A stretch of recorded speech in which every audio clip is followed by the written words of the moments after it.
June 15th, 2020. Pitch black. The Galwan Valley. No guns. Just fists, stones, and clubs. This wasn't just a skirmish. It was a savage, 5.5-hour battle, the first deadly clash between India and China in 45 years.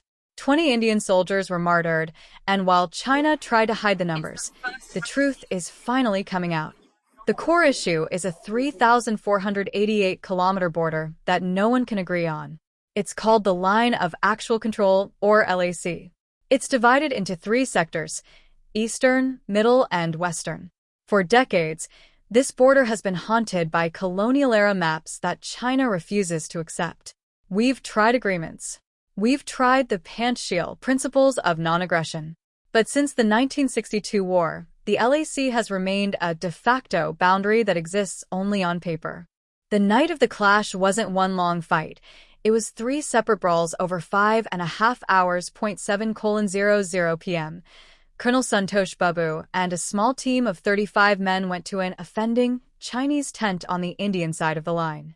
A Chinese officer threw the first punch, and the situation exploded. The ambush. Suspecting a larger plan, Colonel Babu led his men across the LAC. They were immediately targeted by over 300 Chinese death squads, specialized troops brought in specifically for hostile action, not regular border guards. The second brawl.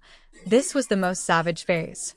For 45 minutes, men fought with fists, stones, and clubs. Colonel Babu was struck by a stone and fell into the freezing river, midnight. By the time the third brawl ended, 20 Indian soldiers were martyred. But India gave back more than a bloody nose. Before dawn, 16 confirmed Chinese bodies were handed back to the PLA. Key insight: who planned this? Analysts point to General Zhao Zongqi, commander of China's Western Theater.